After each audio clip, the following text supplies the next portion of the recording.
Hello guys, welcome back. This is Modern Man here today, and today we are playing a deck that made a pretty big explosion on the format. I don't know if it's really that good of a deck, but it got pretty big like 3 months ago. 2 or 3 months ago, Cedric Phillips started playing it a ton. I think the deck's alright. I think it's a little bit inconsistent for the format right now, but it's definitely a decent deck. Not too bad. So what the deck is called, it's called Revolt Zoo. The reason you call it Revolt Zoo is because you're playing 8 Revolt cards, Hidden Herbalist, and Narnam Renegade. And the deck can be so powerful because you can go Hidden Herbalist, Burning Tree Emissary, Reckless Bushwhacker. And that's what? 4 dudes, 3, 6, 9, 11 damage on potentially turn 2. And if he played a turn 1, like an Experiment 1 or something, or even a Wild Nikado. But with all that being said, let's go ahead and jump right into a game. So we have the Dream Hand. Not really the Dream Hand. We have a good hand. We have the turn 2 attack for 3, 6, 8 damage. Maybe more depending on what we draw.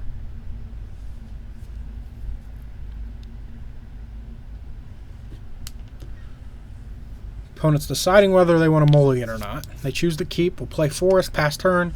So I'm not tempted to crack the Bloodstained Mire. Plains, sure. Kytheon, so mono white aggro. Interesting. Bolt, okay, sure. Bloodstained Mire, crack it. We got our Sacred Foundry untapped. Let's cast Hidden Herbalist first. Hidden Herbalist. Get our 2 green. Burning Tree Emissary. Get our green red. Surge a Reckless Bushwhacker. Attack for 8. On turn 2. Seems pretty good.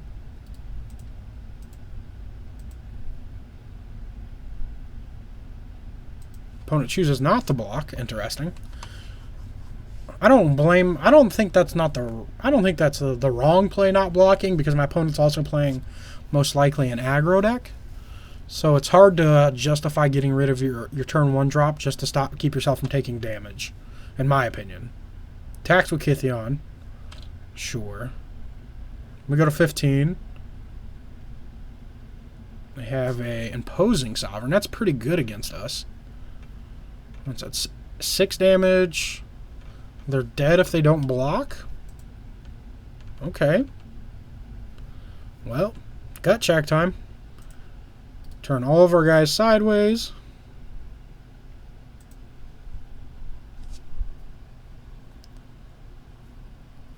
And they chose not to block, so we're going to get them. Sometimes you just get them. That's 12 damage exactly, opponent. Yep. And going to game 2. 1 on turn 3 against mono white aggro. As for the sideboard, I actually just think I want pads. And we could probably cut Manamorphose.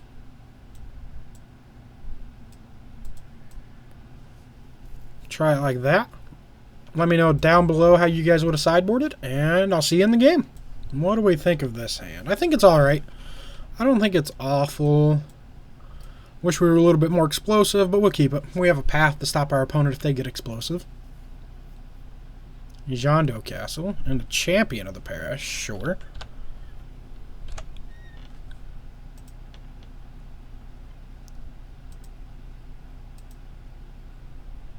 Wild Nikado is also a very good draw.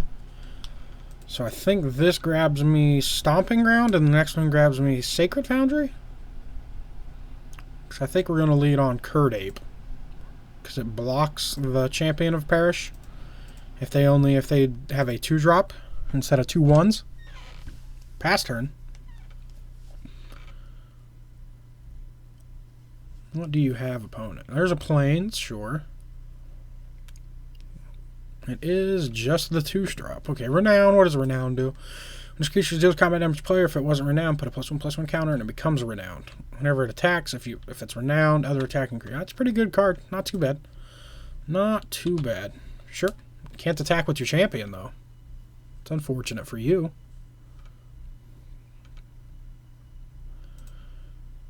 Let's go. Bloodstained Mire, crack it. Sacred Foundry. Untapped. Cast Nakatl. Attack with Curdape.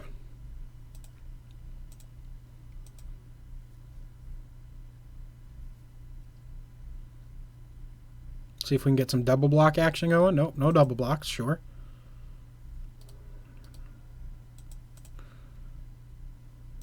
End of my opponent's draw step, I'm going to path their Champion of the Parish.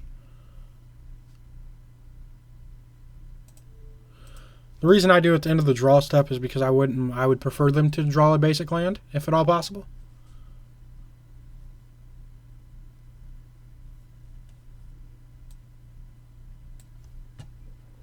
Gets their planes, sure.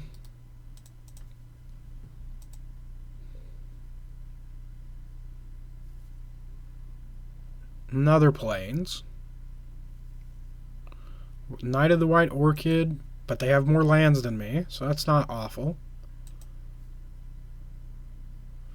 Yeah, they can't attack. Okay, we can go Stomping Ground, untapped. Play a Curdape.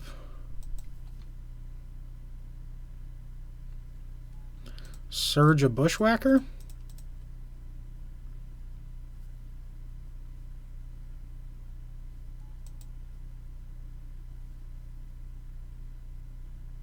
Go to combat. Attack with everything. Even though they have 2 double strikers, I feel like I can't just stay back and not do anything. They can either double block and take probably 8, or block, lose both of their dudes, and take 5.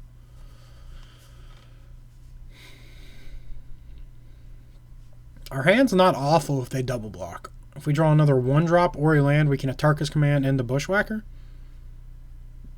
which I'm not opposed to. It looks like they're going to double block plan. That's fine.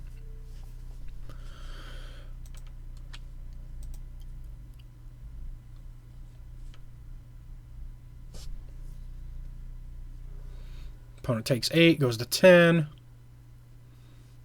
Pass turn. We have 4 cards left.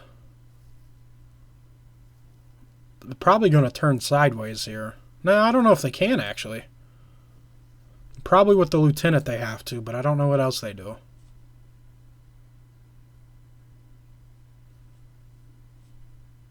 Or no attacks at all. Interesting. Kithion, sure. Pay 3 to give it indestructible. Flips if you attacked with 2 other creatures. That's another Curdape. Well, there's Curdape. Here's a Bushwhacker Surged.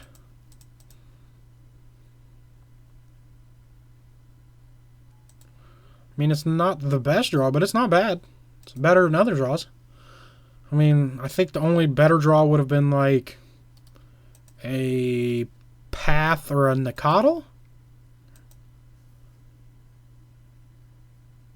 Maybe a land.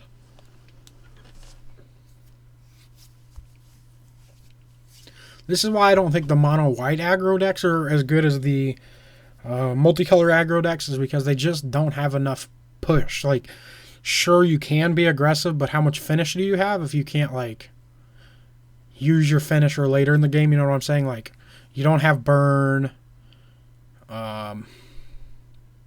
Basically that. You just don't have burn. Like, my opponent's now down to 4.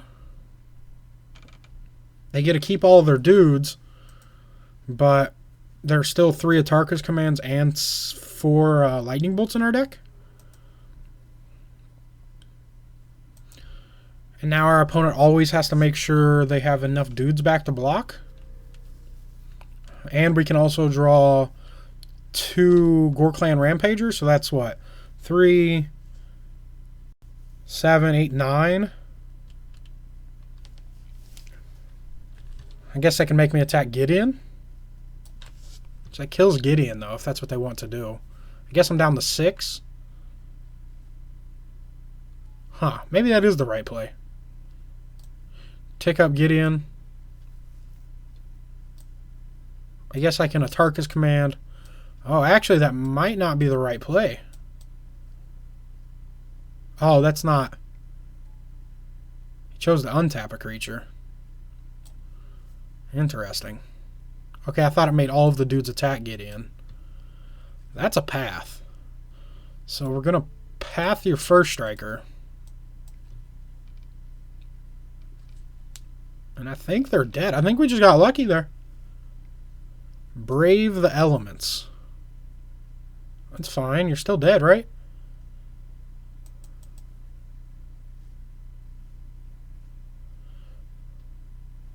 One of my guys still gets through.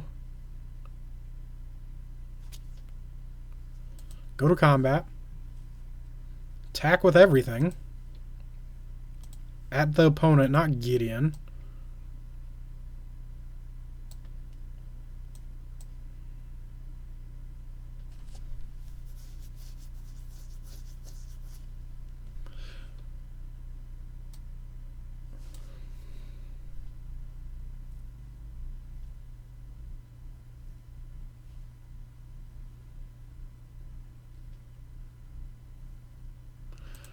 Tarkus command, 3 damage to the opponent, give all my dudes +1/+1.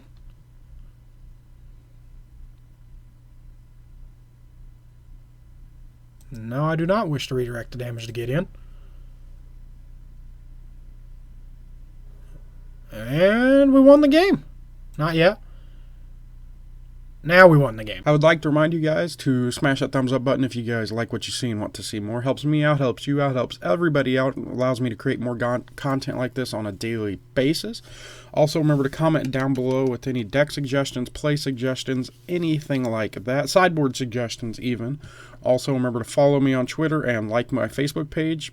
Both links will be in the description below. Also, you can email me if you guys just want to talk to me about anything and everything. That link will also be in the description below. Also, if you guys like this content, there is probably more content on the channel that you would like, so go ahead and just check it out. I would really appreciate it. Watch my older videos. You know, my quality has drastically improved, so there is that. Remember to subscribe to this channel so you can see more awesome content like this on a daily basis, and I hope you guys have a good night. I'll see you guys later.